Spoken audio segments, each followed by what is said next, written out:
Yeah, there we go. Thanks for joining us for Generations Unite, our weekly discussion about increasing Monthly. everyday spirituality from the perspective of different generations. We hope our conversations and meditations will help increase forgiveness, spiritual healing, prosperity, and living a life of freedom and self-expression.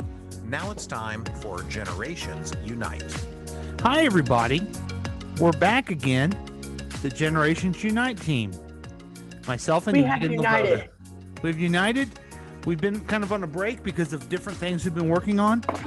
But I've been told by more than just one person that this is the best podcast I've ever appeared on. And why is that? Because I think it's because we're dealing with real issues and we're being very candid with things. But I want to say it's because Chris Whiting or Drew aren't on it. And probably the real reason is that you're on it. Yeah, that makes sense. As a famous YouTuber podcaster, that makes sense. I'm just kidding. Yeah. I'm hearing kind of a lag with my voice, so Are you? Uh-oh. Okay. it'll be okay. Well, they'll be like, again, I'm Paul, and that's Megan, and we hope you're listening to us on Facebook. If you want to give us a call at 913-735-0060. This is a show where we talk about different topics in the news or in our life that deal with generations. And we've had a lot of fun doing it in the past, and we hope that we get more opportunity to do it. But our plan is we're kind of rebooting right now, right? Wouldn't you say? Yeah. So maybe I have a question that Yes. can maybe start us off. yeah. So when we first started doing this podcast, I think that it was like a year ago, like last January. Mm-hmm. The world is completely different right Yeah. now Right. than it was in January 2020. And what we could kind of start out and talk about is the pandemic and how that has maybe influenced different generations. Yes. Notice anything? That would be interesting. Yes. But before we get into that, let's tell people who we are, I guess. My name is Megan Lavoda. Mhm. I what do I want to say? I'm a millennial generation. Mhm. I am working on a degree in organizational psychology, my master's. I'm also working on a certification in personality type theory, and I'm a marketer. And I think generations are really cool. I've been learning a lot about astrology and learning about how that might impact the different generations as well. Well, I wanted to ask you a few questions about kind of what you are up to from a social media podcast type thing. Because Megan, you have, last time I checked, 17,000 people follow you on Yes. YouTube. Yeah, I think just under that, like 16,900 or. So Yeah. first, and I'm Paul, and I do stupid podcasts, and I can get into that just a bit. And I'm really interested in helping people grow to their potential, and through leadership and knowing different generations is good at that. But Megan, let's go back so people know that you're not just. I think I don't want to bring you down. Okay. I don't want people to think, oh, she doesn't know what she's talking about. She's related to that guy, but you're really an expert in these things. So tell us about the YouTube page, YouTube channel. Yeah. What is that about? So, and I feel like this kind of connects well to generational stuff too, because so basically I have my degree in journalism that I got from Mizzou. That is one of the best journalism schools in the country. Whole state. But yeah.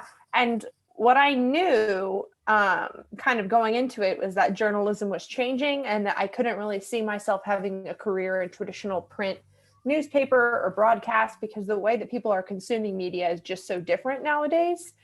And so I was very interested. My emphasis was in emerging media and how are we going to tell the truth and communicate important things that need to be communicated in ways that we didn't before. And little did I know that when I graduated in 2016, that then Trump was going to be president, and we were going to have this whole attack on the media. Like, not only was it hard to get a job then whenever I graduated, but now there's like this fake news, alternative news. We've got things like Parler, where people are having their own social media with their own facts that are different from reality.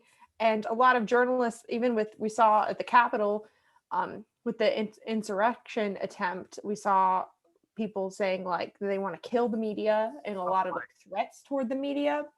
So to be in media at this time is very interesting, because it's definitely like an inflection point of change. Do you consider yourself a journalist? I do. Okay. So do you consider yourself an enemy of the people? Yeah. No. That's the thing. You do, but not because you're a journalist, right? Yeah. Well, that's what's so weird about it, is that journalists, having that as an institution, it's like the fourth estate that props up the rest of the government. Like, if we want democracy, we want to be able to trust that we can get our facts somewhere. But I would say I do kind of consider myself a journalist, because even though I work in marketing, I think that my background is way more of like media, where like a lot of companies nowadays are having to learn how to operate like a media company, where even like whenever I was in school, it's changed so much from 2021 to like whenever I was in journalism school. But like basically, if you want to be successful in marketing these days, you need to not only be on all social media platforms, but you need to be having original blog content, YouTube. Brands are doing TikTok now. You have to know everything. So so you've always been interested in kind of self-development, getting to know oneself, and you kind of had a spark when it comes to personality types, specifically based on Carl Jung's theories. But that's what you talk about in your YouTube videos. Yes. So to connect that, like I know like learning about my personality really helped me whenever I was going from high school to college. It really helped me know who I am and grow into myself a little bit better. But I started sharing things about the theory for fun in like 2017. And, growing up with watching so many different YouTubers and podcasters, I kind of knew that people want to hear, I guess, like the come up story of like the hero's journey of someone that's just a random person who then like shares their journey of growth. I was always really interested in doing that, where I feel like a lot of times today, if you think about like social media gurus or like Instagram influencers, there's a lot of people that are like wanting to be perfect, and like they have this brand and they are trying to prop themselves up as like perfect in order to sell things on Instagram. But I was always really interested in the idea of showcasing the journey of my growth, and also like to meet other people talking about things like that. But anyway, as far as being very self-aware is why you like that. And then you took the Myers-Briggs and you learned and researched more about it, and now you talk to folks about that, right? Yeah. So that's what my YouTube channel is about. I recently relaunched like a podcast. I wanted to ask you about that too. It's called, the podcast called Psych Design. And Psyche, but yeah. Psyche, I'm sorry. Oh, no, it's fine. I think you got episode 4 coming out this week. Yes. And you're going through trying to explain these ideas. And I always knew about this stuff because I would train it when I was a corporate trainer. Myers-Briggs, personality type, what your preferences are, so you can know yourself better, so you can work with other people better. You take it from where the theory came from, Carl Jung's work, and look at someone, not just how they working in an organization or a job, how they can develop themselves and get to know the people more. And that's what Psyche Design does. Yeah. So what's kind of interesting about that is that, so Carl Jung, he developed like 8 cognitive functions that are basically the 8 different types of consciousness that happen in the mind. Mhm. And then the MBTI went and took that and developed a test out of it and like a personality system out of his ideas. But the thing is that Jung never wanted anyone to categorize themselves because he saw that as limiting of if you put yourself in a box, then you aren't going to try and develop the other sides of yourself. So for him, whenever he wrote about the 8 functions, it was like, these are 8 ways to kind of be insane or crazy, in the sense that whatever, if you are like obsessed and overly identify with your dominant function, then basically you're insane because you aren't thinking about Right. the other side. But the thing is like with MBTI and with other like training materials, and I'm personally, I'm going through I'm getting my certificate in a similar to the MBTI sort of training right now. But a lot of times they tell you don't get too into the functions too quick because it's too confusing. They Mhm. want to try and hook you with what sounds simple, and then they kind of tell you the deep, interesting stuff at the end really quick. And Yeah. I'm sure you remember that as you were MBTI certified. Right. And Well, I don't know if it does the theory very much justice to do it like that. well, this is the way I look at it. You can't get into the deep part of it all the time, but maybe some of it can help people.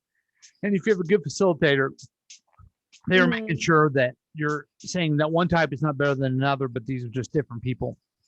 But you yeah. approach this completely different. In fact, so much so that you've got a following Mhm. in the what do you call the community? Carl Jung Yes. community, the Personality typology, personality maybe. typology community. Um, Mhm. in fact, we're looking forward to Persona, a documentary featuring and exploring America's obsession with personality testing. They'll be coming up on HBO to the max, Yeah. and they interview you for that, right? You're Yes. one of the people that they interview. Yes, they did, because they were trying to figure out a way to illustrate how much it has impacted the community. And because I was one of the first, I guess maybe not one of the first, but among the first people to start going on YouTube and talking about it. Hmm. There's a lot more people doing it now, but because I think I uploaded my first video in 2015, there wasn't that many people talking about it. The, Like I remember I would search like ENFJ and there wasn't that many people, and so I was one of like the first people. the So description for it is it's a documentary feature that explores the unexpected origin story of America's obsession with personality testing, embedded in everything from dating sites to job applications. Persona mhm. reveals the profound ways personality testing has performed and influenced the world around us.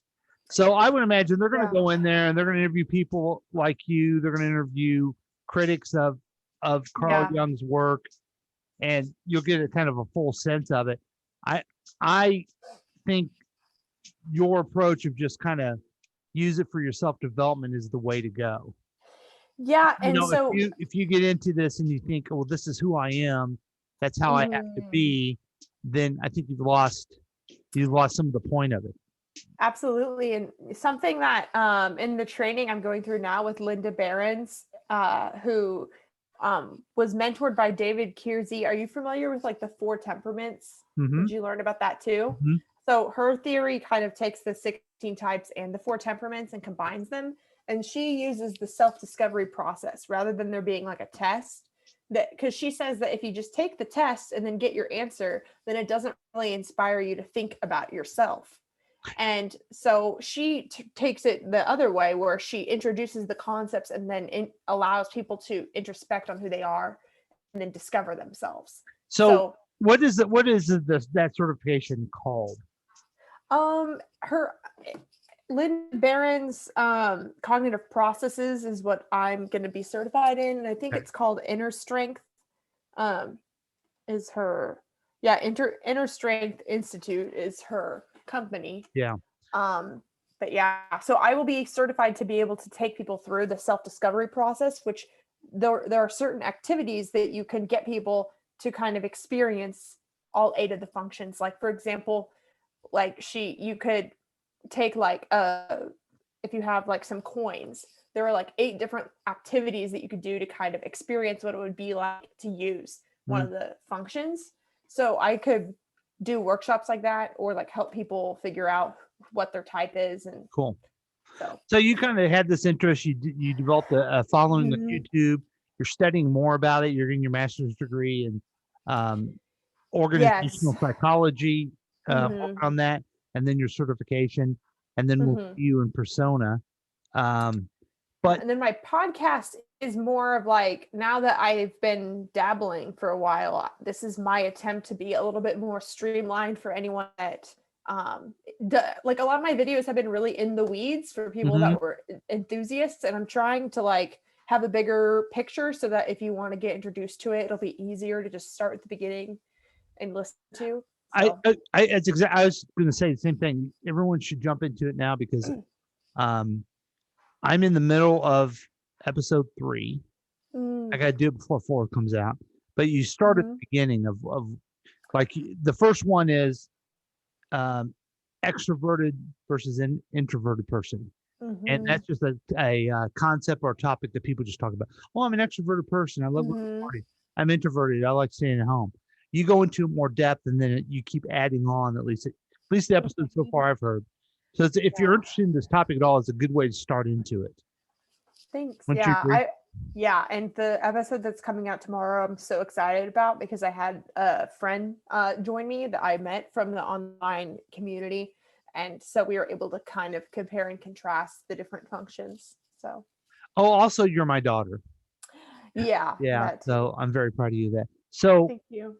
the Generation Unite podcast is kind of in a very similar vein. Hmm. How does a Generation X person see things? How does a millennial, kind of Hmm. you're almost a Gen Z. No, you're a millennial. But Yeah.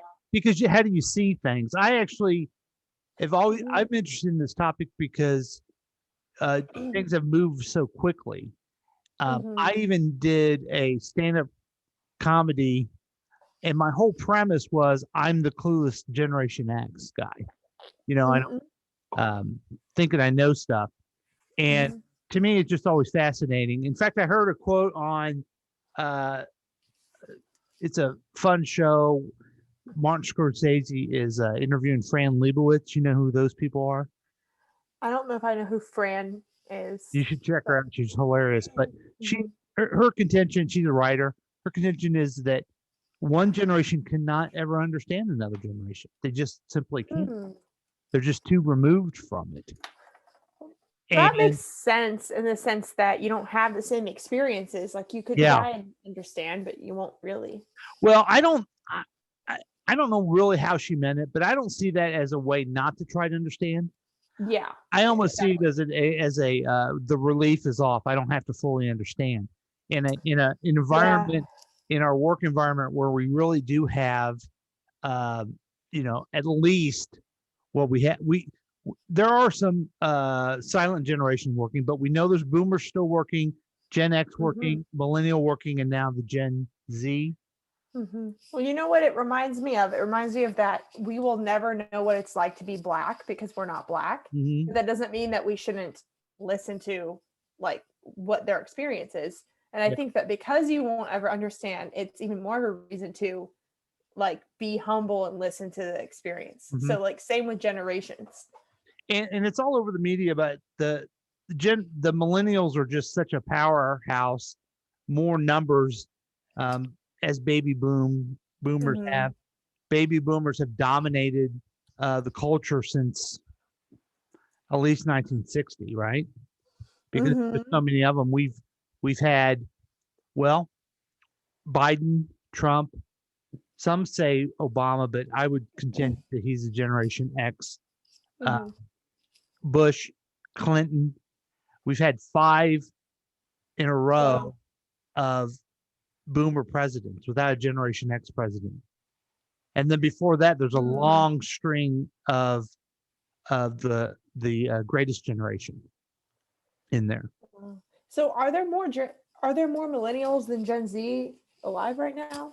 I think that's true, and I think that's why millennials are dominate the culture. And when the media first started talking about millennials, it was young people. Well, Yeah. I know millennials are still young, especially compared to me, but you're on the younger side of a millennial, and you're Yeah. 26 and Yeah. a full-time job and your own home and everything. Yeah. We all So, feel old now. yeah. So things are changing a lot, and the point of this is to try to understand and to have a little fun So, and an opportunity I get to talk to my daughter. so, That's what yeah, the point of so this podcast. yeah. So you know what is funny?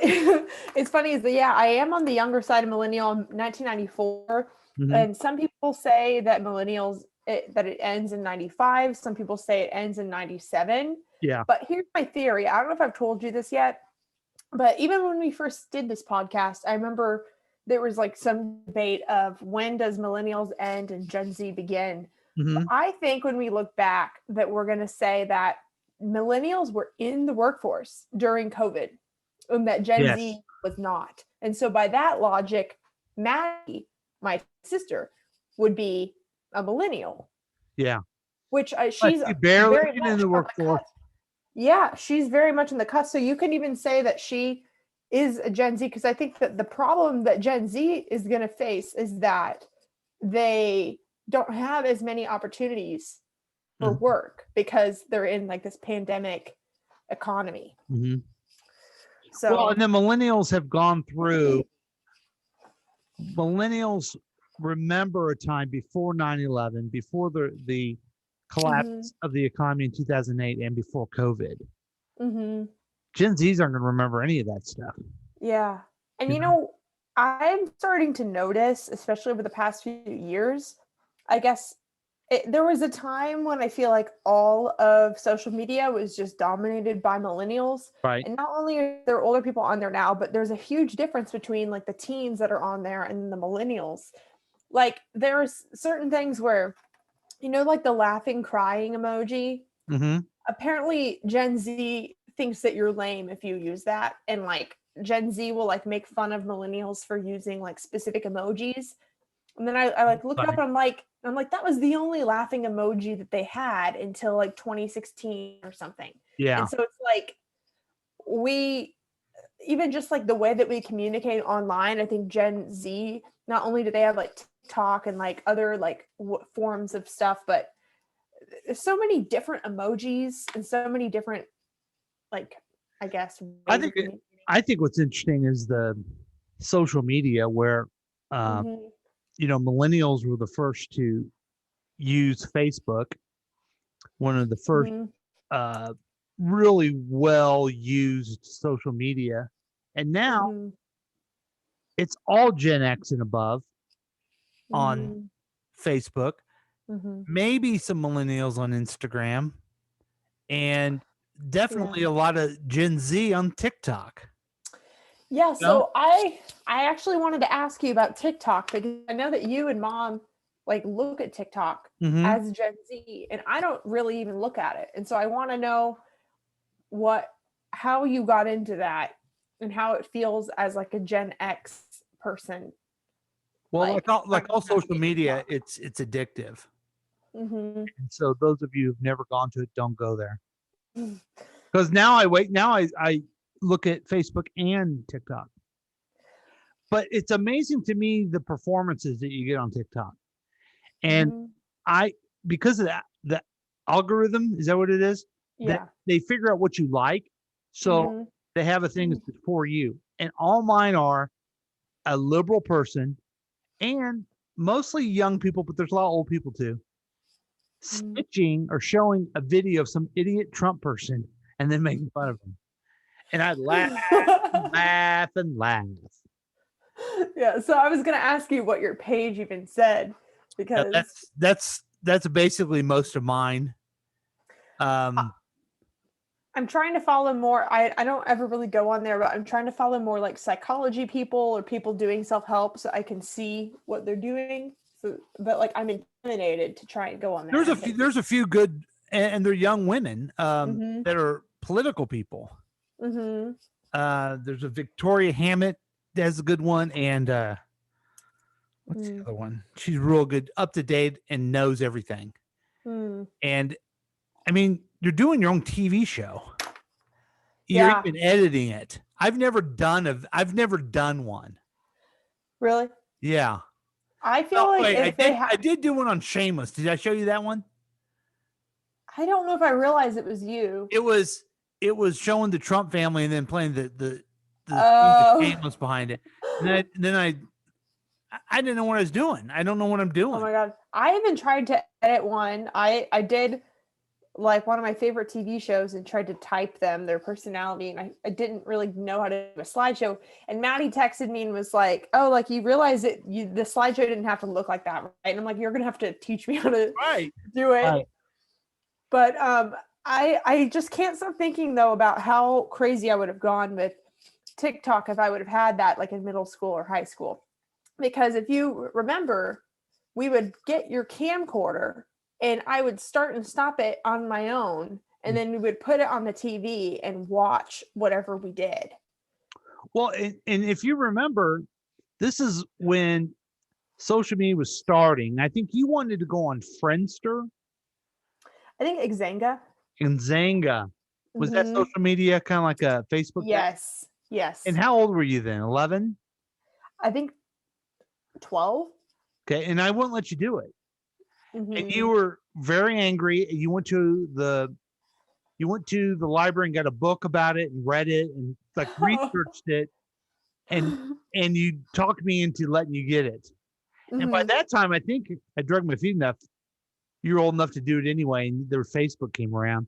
Well, yeah. Well, for me, I wanted to be on Xanga, and by the time you let me get on there, everyone's moved Right. on to MySpace. Right. And by the time I went to MySpace, everyone moved on to Xanga. And part of it was that I'm a year younger than most of the people in my Mhm. class.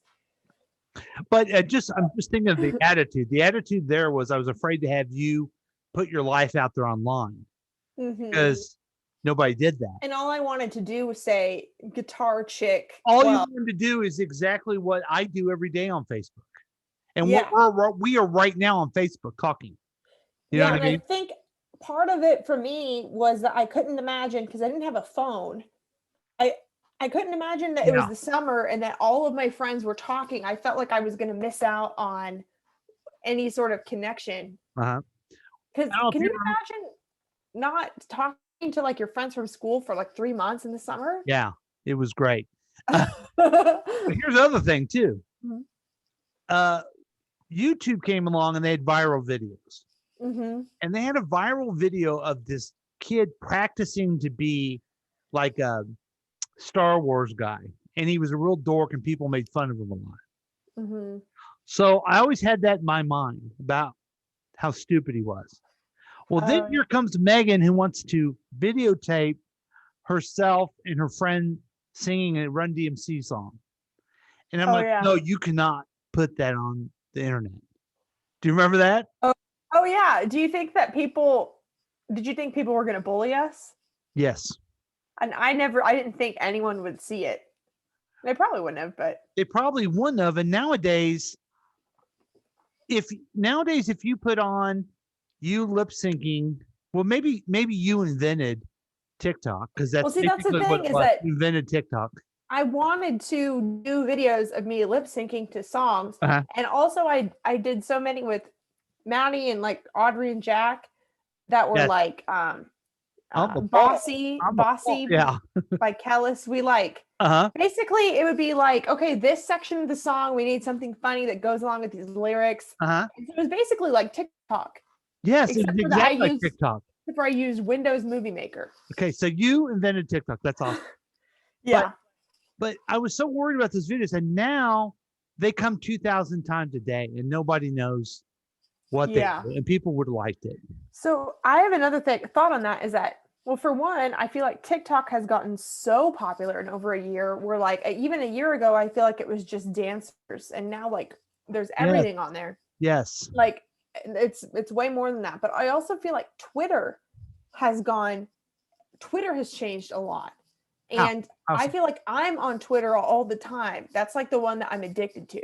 Mm-hmm. And it's because it seems like, because when I first got Twitter, I was in high school and I just followed my friends. And then in college, I also followed my friends. And it would be similar to Facebook statuses where you would kind of either say a joke or like something that you were thinking or whatever. But now I feel like most people on Twitter have specific accounts for the things that they want to talk about. Yes. And nobody really has just like, oh, I'm following my friends. It's like I could do that on Instagram or Facebook if I want to. You want to go fight on Twitter.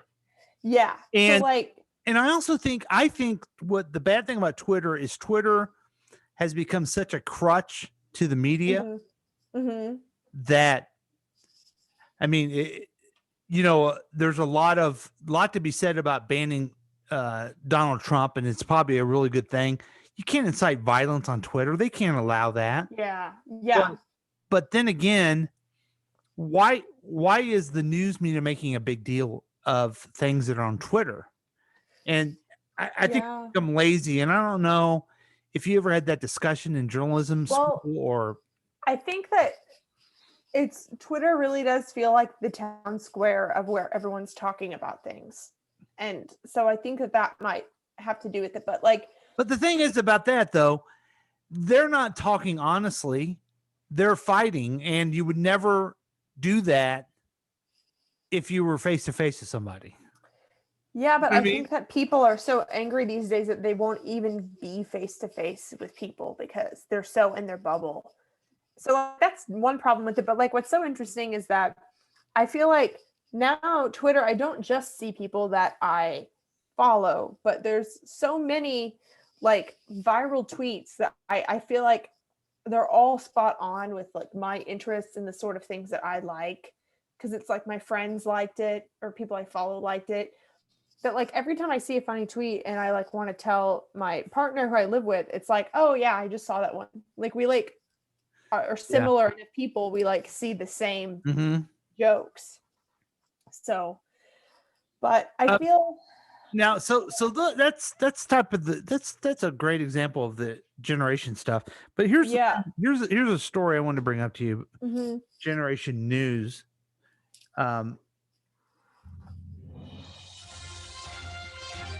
And this is what I've been saying for years. Okay? We're now in this environment where baby boomers get your vaccine. There's so many of them. And then now there's a big generation of millennials. But this is what I have to say. Wait, before I get to this article, did you ever hear the joke that John Mulaney said on Saturday Night Live? His grandma said to him, "Hey, be nice to our generation. We defeated the Nazis." And his reply back was, "We are actually trying to do the same thing if you'd stop voting them into office." That's so funny. So I thought that was a great. It's so true. Isn't it funny? It's a great way of generations are different. And a lot of times the younger generation want to blame baby boomers for ruining the country and voting in who they did. And I think there's a lot to be said to that. But this is an article I agree with. Here's the headline. Don't blame the boomers. It was Gen X that sat by and let the world crumble. What? Generation X were too busy having fun to care about the mess baby boomers were making. The general election is our chance to finally stand up. The slogan, "Okay, Boomer," has come to symbolize the frustration and anger at the behavior of baby boomer leaders felt by millennial and Generation Z voters. The people are going to be left to clean up the mess some of their grandparents still refuse to admit they made. That's not to mention the foul politicians being stirred up with the likes of Donald Trump and Boris Johnson. Having for years unfairly mocked and decried as spoiled and entitled snowflakes, you can hardly blame them for snapping and responding in kind. But what about Generation X? That's my generation. Yeah. That's basically 1965 to 1980. Is that right? I think so, yeah. Yeah. Okay. What about Generation X? Those of us born between the mid-60s and the early 80s. Yeah. We've mostly been sitting it out, trying not to get caught in the crossfire and hoping it doesn't explode over Christmas dinner. I remember sitting opposite a fellow Gen Xer lamenting the dismay state of politics over lunch. "We let it happen, though, didn't we?" he said. "We didn't get involved. Perhaps we should have. But we were too busy having fun." He had a point. We sat in our fields, listened to our bands. We found our way to warehouses and raves. We took a lot of drugs and talked dreamily about the second summer of love. While this is going on, we cheerfully ignored the finger wagging and the tabloids' outrage as we flipped them off and called us a bunch of screw ups. They have told us we were snowflakes if the insult was around back then. Yes, yes. I know it makes generations, and speaking in broad brushstrokes, it is dangerous with these generation pieces. Some of us get active. We even manage to occasionally riot, such as the one against the poll tax. This guy is from England. We won the battle, but put the mission to dismantle the welfare state. We said we want to pay back the student loans. ... For the most part, while things were going awry, we did what we do if our kids and parents start throwing turkey bones and cranberry sauce at each other. We ducked out. We fought for our rights to party. We had a blast, and then turned our attention to making money. This is from a Fight for the Right to Party. Isn't that a song? Yeah, from the Beastie Boys, their first song that came out. So this is James Moore. He's from England, and I completely agree with him. And it is really interesting, the last election, how many people voted. And it is my hope that the millennials and Gen Zs actually continue to vote. Do you think that Gen Xers are facing more of a wake-up call right now, like because of the pandemic and Trump and everything? Yes, I think so. And I think what you see in Gen Xers is just two different paths.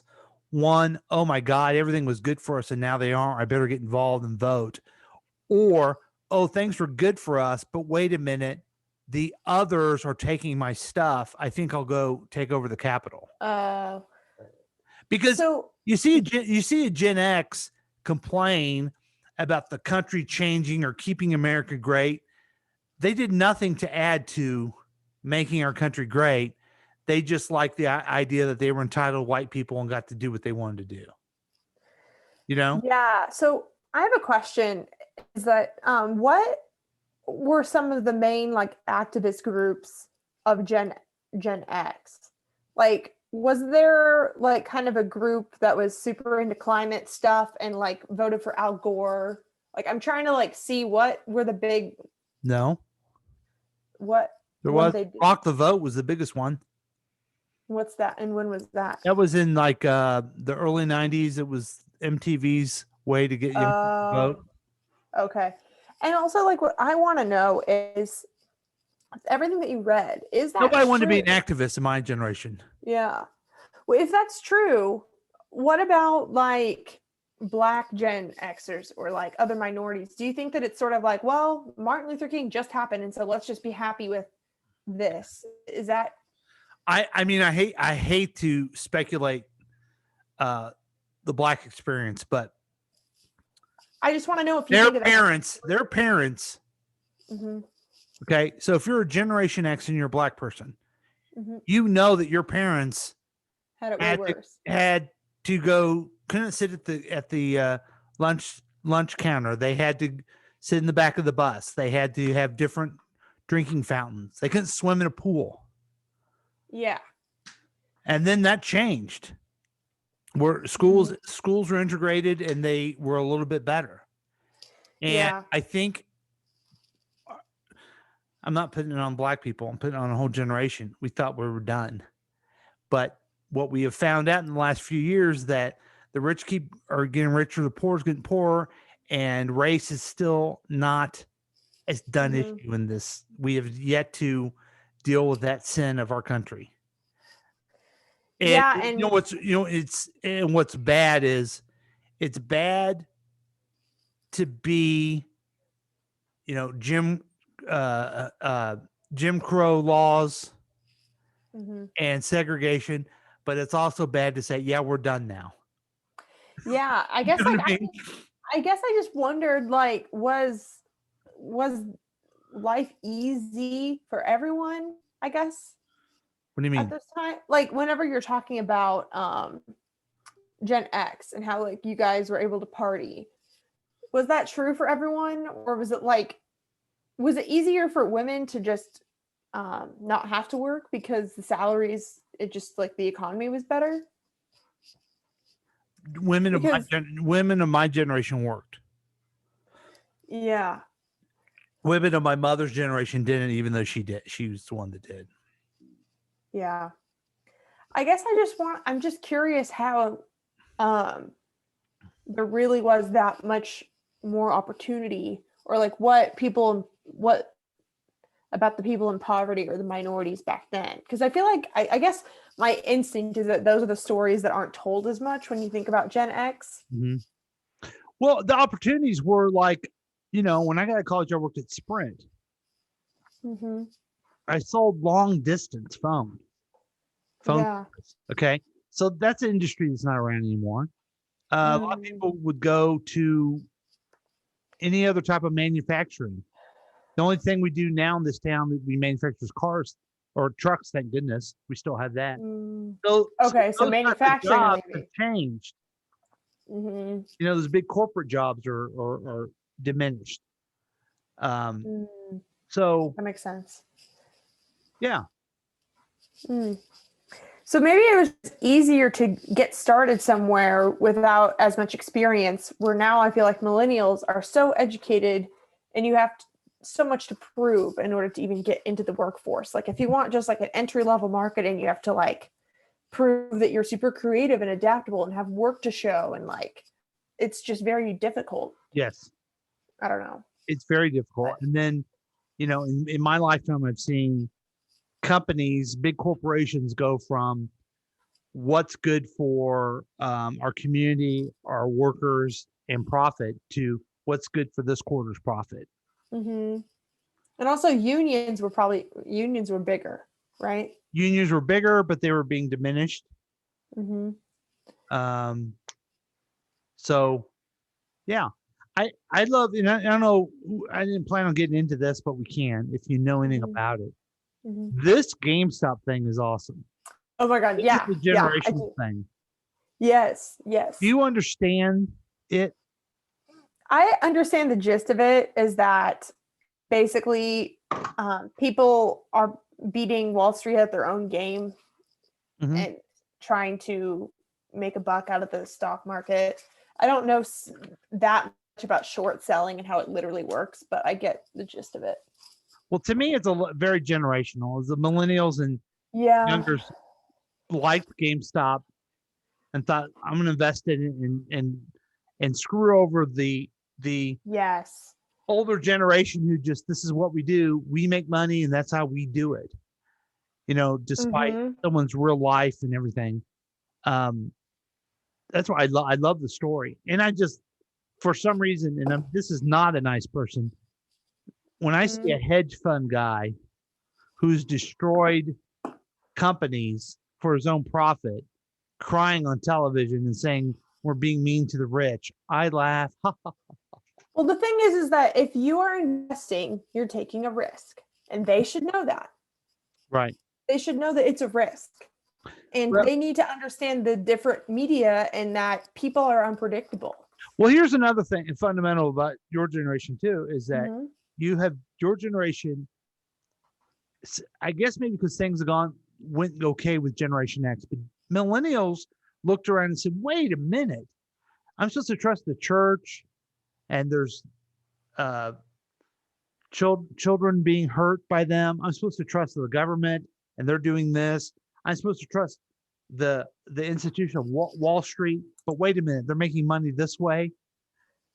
Yeah. It's a real generation that's questioned these things that you were told. You know what I'm saying? So I have a thought on that. Also, like I wanted to share, there was this line in the New York Times. It was an article about GameStop that I feel like is maybe a generational dissonance.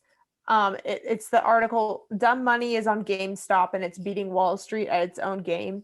There was this quote that seemed very out of touch from the New York Times writer.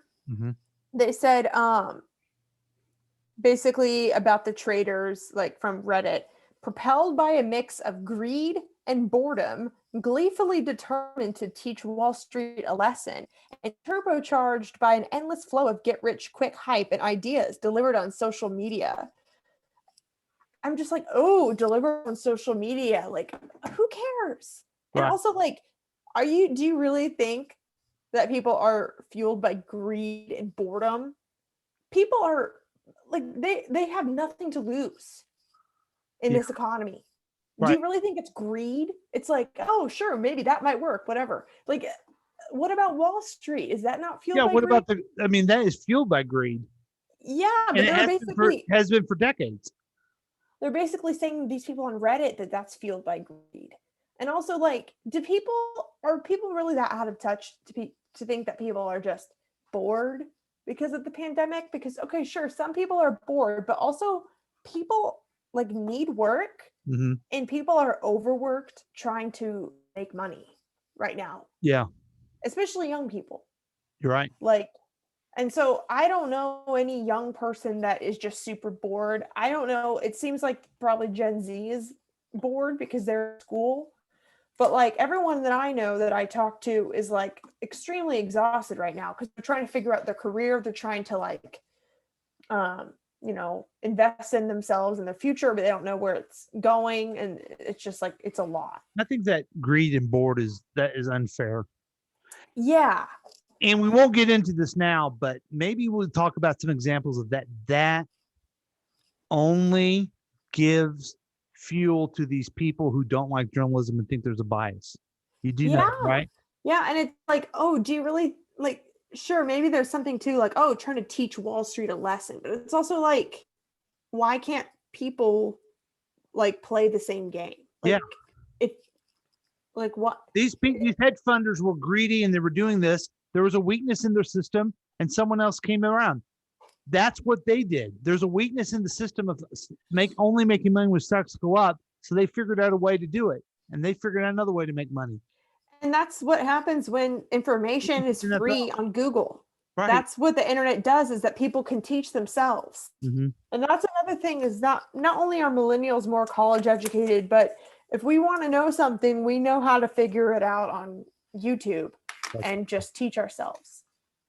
Okay. But another thing I wanted to say, or can I say one more thing before Yeah, then we'll take a quick break. Okay, yeah. So what you were talking about earlier, I had a thought the other day about how, millennials are called snowflakes and the me generation. I was thinking about how in school, I had so many opportunities to be creative, like so many, like choir, speech and debates, theater, all of this stuff. And I wondered, like, if millennials, it's like we simultaneously probably had more opportunities to be creative as a kid than ever before, and then less opportunity to be creative, to have time for it in our adult life. And so I think that there's such an anger there, because it's like we were praised and we were able to learn creative skills, but then we have nowhere to put it. And so a lot of people are very frustrated, feeling like their creativity is going to waste. Well, my generation, they beat creativity out of you. How do they do that? School, just the same way for your generation, but at least you guys had all the different things, choir and dance, and I have probably like 5 and all kinds people, of stuff. 5 friends off the top of my head right now that are like, they really want to start writing again and having a blog, but they're so busy at work that they're tired and they don't have time to write, and just like, they feel like they're not themselves. Like, millennials we don't feel like we're ourselves unless we have this like creative. Well, I mean, I feel the same way. I'm doing a podcast, but I think I think we were like told that there would be this opportunity and not, and it's like, yeah. Let's take a quick break. Okay. We'll be back with more Generation Unite with Megan and Paul. Yay.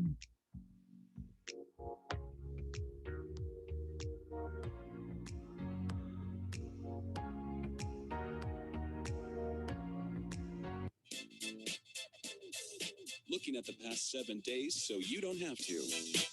You could join in on the experiment by calling or texting us at 913-735-0060. Do you know if your children are up to date with their immunizations? Hey, fellow Detroit parents, I'm Herman Moore, a former professional football player.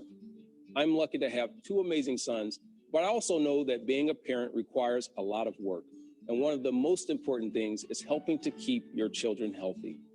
To help make sure they stay on top of their game, it was important to stay on top of their vaccinations. The CDC recommends a vaccination schedule that helps protect against 14 serious diseases before age 2.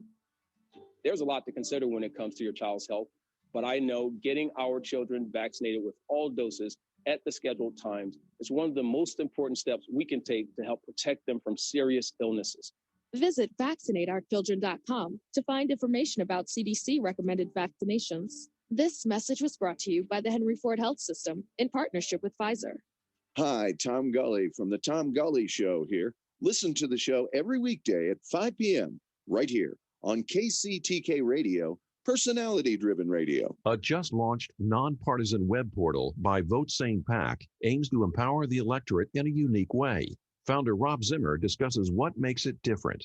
We designed VoteSane as a user-friendly, one-stop destination that contains news, data, and insights, as well as a chance to influence government by donating to candidates and causes directly from our site. Now, not only can voters see what their elected officials are saying and how they're voting, but regular folks get the same access as heavy-hitter insiders by donating to an incumbent or instead a challenger. VoteSane also provides social media content, on-site polling, and even voter registration. Our goal is simple: help more Americans participate in our democratic process, all with a few clicks of a mouse. Technology's impact on the 2008 elections led to the Vote Sane concept, which has now become the only nonpartisan portal that accepts donations to candidates. For more information, visit votesane.com. Welcome back to Generations Unite. Hi, Meg. Hello. Hi. We plan on trying to do this like every month, right? Mm-hmm. We can get our stuff structured more. We like to talk to each other a lot. But we did a fun thing we wanted to do called Are You a Jerk? Do you remember that? Yeah. I got a couple questions for us. Okay, cool. I'll find one. Okay, you don't have to find one. If you want to find one, you can, but I got Okay, you could just do two. Do those. Okay. Okay, here we go. Mm-hmm. Last Friday, my father had a heart attack. Is this the one I want? Oh, okay. Yeah, this is it. Last Friday, my father had a heart attack. It was touch and go for 48 hours, but he pulled through and is expected to be discharged from the hospital today or tomorrow. I took off work last Friday. Due to my dad's condition is improving, I did go into work today. I work from home right now for obvious reasons, and around 9:30 the door opens, 9:30 a.m. the door opens and my husband walks in. I ask, what's he doing home? He says that due to the winter storm, his boss sent everyone home. Okay. This piqued my interest because I work from home and so does my wife. Okay? I went down to the basement around lunchtime to get a pizza to make for us. I didn't realize he was on the phone or that it was a speaker when I went down there and asked if he wanted pizza for lunch. He also works in the basement. Just like you. Nothing to do with the story, by the way. I'm just thinking about how if I were to walk in without knowing if my partner was on the phone, that would have been bad news. Yeah. Well, his boss then asked how my father was doing and said that my husband told him that it was dire and I would need to leave at moment's notice. I said that my dad's condition is improving and he expected to make a full recovery. Oh no. Well, here's the deal. My husband is now pissed at me. The reason he came home is because he apparently lied to his boss about my dad's health and condition. And because of what I said, he's now in hot water at work. My husband said I should have kept my mouth shut. And if he gets fired, it's on me. I told him he was depraved for lying about something like that. And if he's in trouble, it's his own fault. Am I a jerk for not playing along with his lie? To be honest, okay, it's dumb to not just tell your wife that you lied. Because I don't think that you should judge. I don't think that he's depraved for lying about it. I just say, why not tell your wife that you lied about it? Yes. And also, like, I think that she should have kept her mouth shut. You do? Well, she I didn't feel like I know. would've- She was just talking.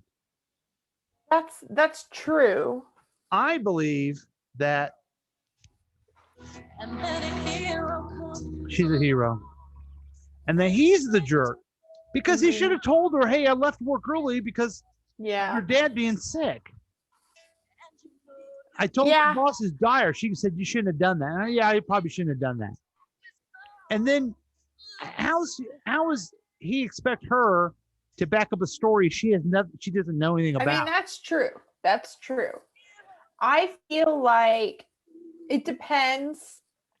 It depends on how well you know your partner.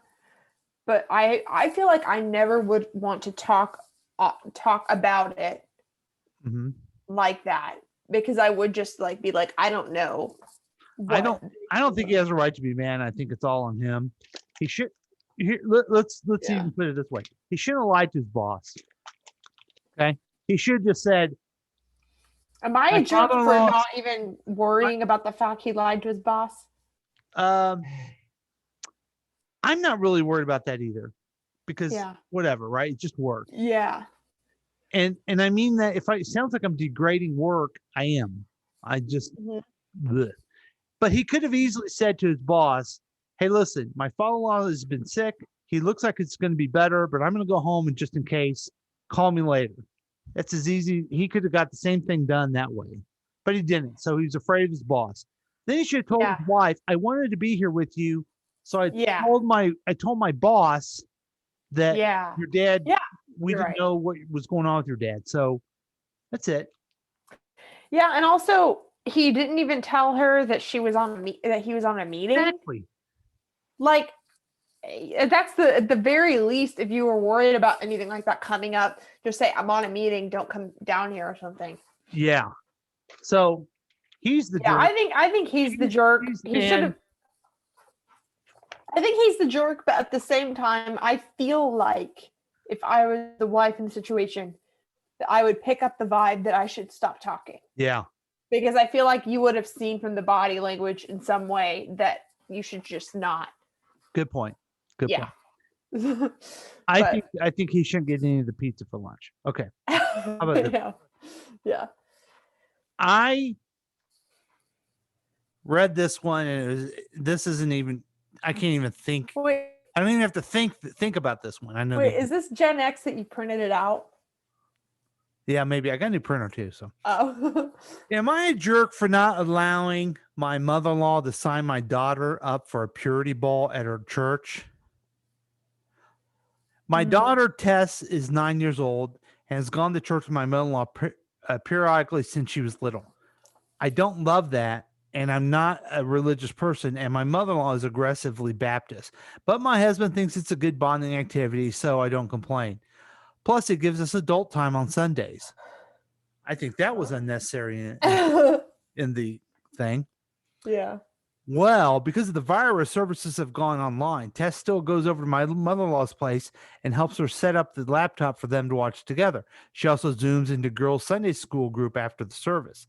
Last week, Tess came home chattering about the ball and how my mother-in-law is going to take her shopping at a fancy shopping center in town. I thought she was playing an imagination game, so I just nodded along. Why would Then- you think that? That's what 9-year-old girls do. Then my husband chimed in to remind Tess that the budget is $50. I was super confused and asked him what was up. He gave me kind of a shady look and said that the girls' Sunday school class was having a dance this June. I asked him how COVID would affect that, and he didn't know. My spider senses were tingling, and it pulled him aside on the back porch. You know what that's a reference to, right? Mm-hmm. Spider-Man. Very good. Very good. Okay. Mhm. Okay. Sometimes references are generational, and you don't know what they're talking about. Yeah. If that's do you true. ever, I know you're a big fan of the Past Week, Next Week Mhm. show. I think we have references from the 1940s all the time, and we don't know who the current people are. Oh, Anyway, God. eventually I gathered that he was talking about the annual purity ball for the 10 to 14-year-old girls. He said my sister-in-law done it in middle school and it's a fun thing and not a big deal. I started blowing my top, to be honest. I was informed him that purity ideal was bad for girls. I thought we were on the same page about this topic, but he thinks it's a fun thing for girls to do and get dressed up. My husband claims that he wasn't trying to hide it from me and that he thought I knew, given how popular the purity balls is at their church. I put my foot down and texted my mother-in-law to ask if she signed Tess up. She had not yet, and I made it clear I would not allow it, period, ever.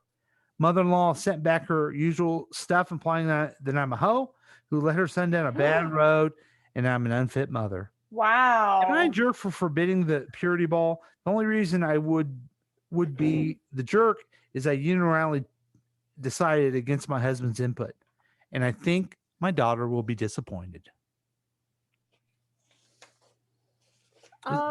This is maybe tougher than I let on. Well, the hard part about this is that the daughter, how old is she?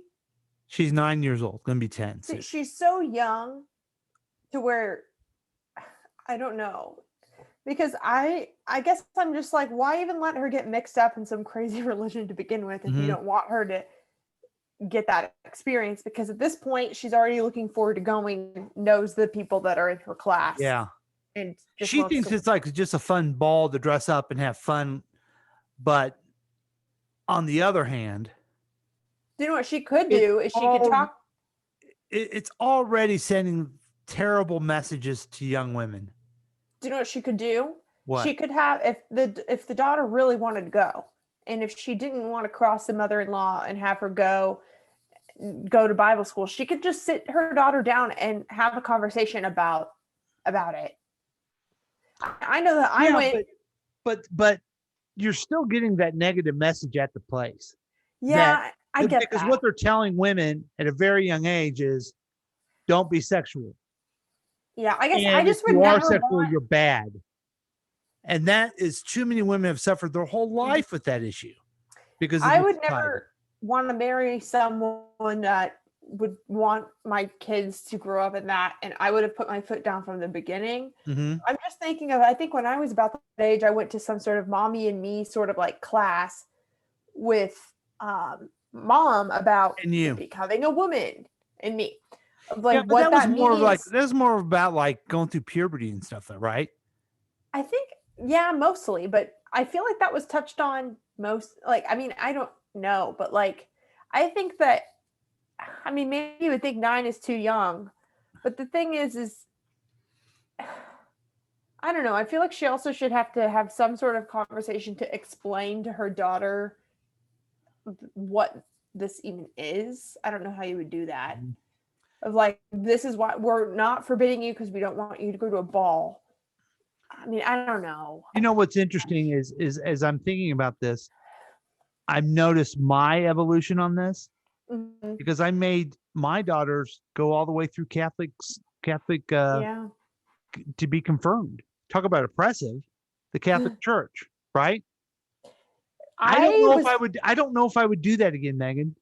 I don't know if I would do that again, knowing what but you never know. You're only thinking as a parent what's best for them now, and and fun thing to do. You had fun going to Sunday school and yeah. So I was talking to Jess about this the other day because, she didn't grow up as religious, but it was like kind of a thing where like there would always be like a friend inviting her to like Bible school or vacation Bible school, because especially like Baptist, they're always like trying to get you to bring a friend. And she said that as a kid, she was told, like, you better tell some friends at school about Jesus. Like she was like told things like that. Mm-hmm.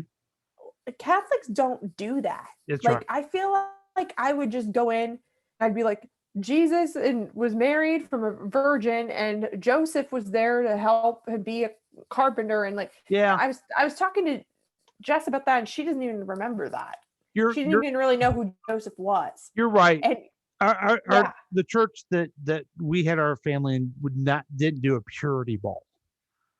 I mean, yeah. And like, I guess like in my crack about Catholics being oppressive is more of, just as an institution more than the Yeah. nice parish that we were. I feel like whenever I was a kid, it was so similar to like history class in a way. It was kind of boring. Like you'd be like, oh, this was the president and then this happened. I feel like Catholics, it's like, It's the same. oh, This happened. like, did you know that there was a Virgin Mary who went to the manger? Like, I feel like that's like all they told us. And you're like, that was at Valley Forge? Oh no, that's a different thing. Yeah. And like, so I don't know, but I actually was thinking about how I might, if I have kids, I might want to take them like to Unity or something, because we've gone and we see the kids talking about like, we talked about what love means and we drew a picture and like that was fun, whatever. Like, I don't remember learning anything at all from the Catholic, but like people that I know that went to churches like that growing up, they were like shamed or like, you better not sin and stuff like that. So what It's do you like, do? What do you, on this one, the purity ball is where I'm against it.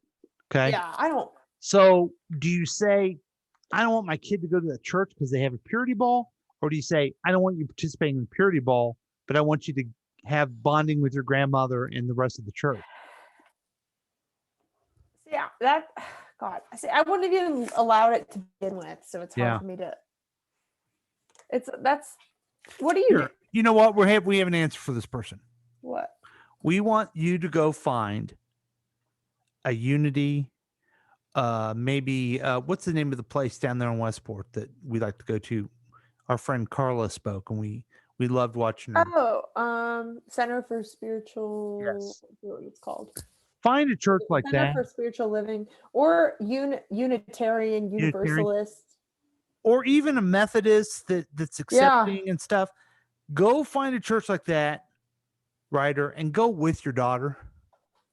Yeah. The community would be fun. The fellowship would be good for her, and seeing you care about something bigger than yourself would be good for her too. And then you can be there when these negative messages show up. Yeah, because I guess I feel like she has a responsibility as a mother to like have a conversation with her daughter and expose her to like a different sort of belief. And don't worry about your adult time. Yeah. Ho. By the way, Your words, not mine. I have one more. I have actually something that I want to read. Okay, wait. We're finishing this segment. Okay, yeah. Did you know I gave blood yesterday? Oh, I saw on Facebook. How was it?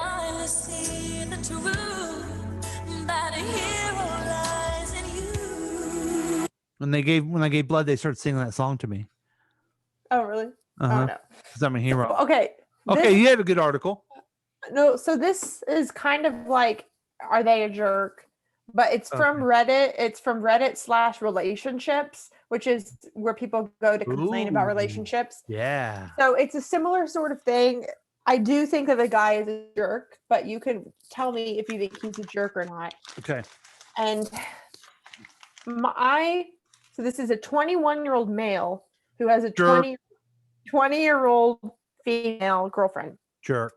My girlfriend ordered tarot cards, even though I advised against it. My girlfriend and I are really close, and we share every new interest or hobby that we come across. And I try and be really Wait, open. excuse me. That makes me want to vomit. I hate that.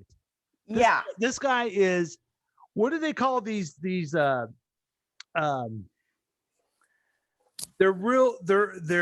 chauvinists, but they act like they're together with them. Yeah. Like, I don't even know. Fake feminists. Fake. Yeah. Something like that. This guy, I'm against this guy already. Go ahead. Yeah. He said, I try and be really open about what we're both doing in our lives. Recently, my girlfriend got really into astrology and horoscopes. She even followed my horoscope and started predicting my life and telling me how I should spend my day and what would my enemies and friends be. Now, the real truth is that, and problem here, is that I absolutely hate astrology. I do not believe in anything that they say because, let's face it, the stars do not affect Earth in any way, nor could the planets. But she's becoming obsessed over it to the point where dates and road trips are being postponed because the horoscope is saying to stay indoors. I've been very patient with my girlfriend because I love her so much and I don't want this to become a bad thing in our relationship. I'm just opposed to the idea of astrology in front of her and didn't oppose it much so that she won't become bitter. But my girlfriend went one step ahead and asked me if she should order tarot cards and charts, etc. This kind of went to the end of the line. And I very politely had a very long and understanding conversation in which I explained that astrology is random and cannot be expected to predict anything. She said yes, and I thought that she understood. One day, we were talking, and she briefly mentioned that she was looking at tarot cards online. I thought nothing of it until she said that she ordered them from a local online market. Now, I'm being very patient right now, but how do I explain? She just literally threw my word out the window and ordered them anyway, even when I told her that I didn't believe in it. And I thought that she agreed to what I said. So, Okay, what would so you say? I'm going to say this. First of all, no one cares what you think, buddy. You can do whatever you want. And get used to that. Now, here's the tough medicine. If you really are that strongly against it, you need to have a conversation with her because she may not be the right person for you. Yeah. But it has nothing to do with she did something that she didn't listen to you about, because that's very minor and stuff. Yeah. Unless she said, what do you think? Okay, I'm going to follow what you say, and then did opposite. Yeah.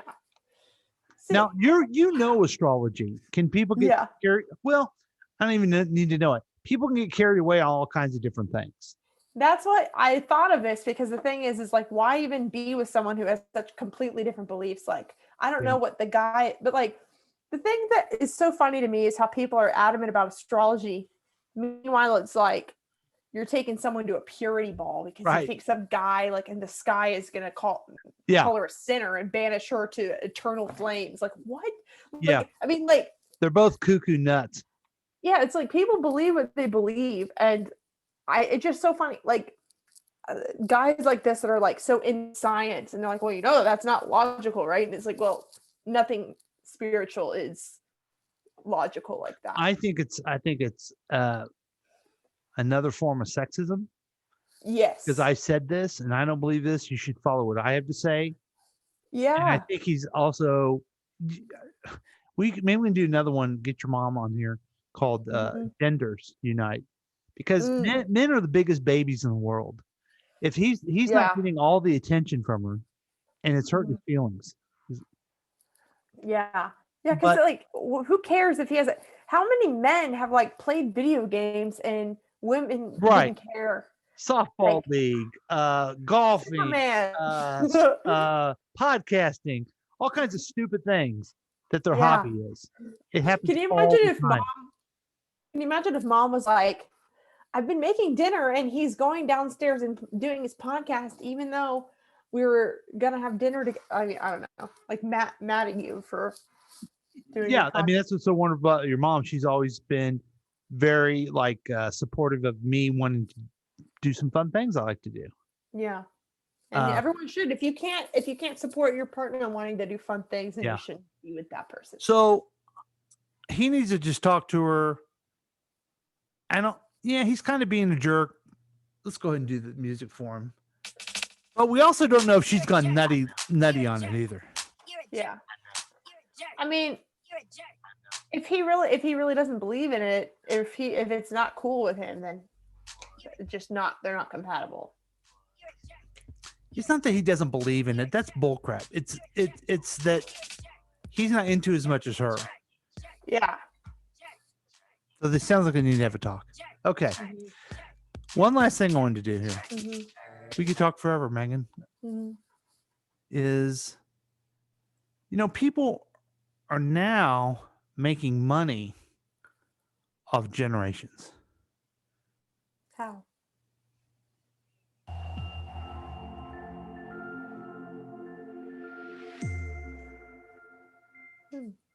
Hi, Hi, my name is Jeremy Kingsley, professional speaker and best-selling author of Inspired People Produce Results.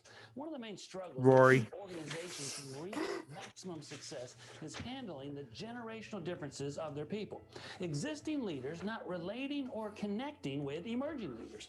Dealing with generational differences can either be a huge obstacle or a giant opportunity. Let's review the generations. Most experts say that baby boomers were born between 1946 and 1964. Generation X, you were born between 1965 and 1982.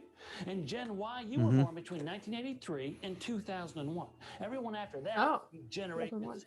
Now, we all grew up different. One of the easiest differences to notice with the generations, in my opinion, is how they take their coffee. Have you ever noticed this? Think about it for a second. Boomers often take their coffee black, maybe with 1 cream, 2 sugars. Gen X, you might buy your own gourmet coffee beans, brew a little hazelnut. Gen Y, I'm not sure that what you're drinking is even coffee. It's more like a sugary concoction of death, right? When you go to Starbucks and say, yeah, give me a That's not me. quad shot latte, no whip, sprinkles, pumpkin spice, Americano, French press, French roast, French toast, espresso. What? Listen, I like to joke about the differences, but you know what we all need to do when it comes to working together? I drink oat milk. Understand the differences and respect the generational differences. Okay, I agree with him on that. We can do these 3 things. We can accomplish maximum success. It's going to be just around the corner. So I thought he was giving more of a sales pitch, but I guess he wasn't. How do you drink your coffee? I think he's right about me. I like I get the almond milk out, have a little espresso, then I put it together, put a little honey in it. Sure, millennials might like fancy Starbucks coffees, but do we really drink them every day? I don't know anyone who could do that.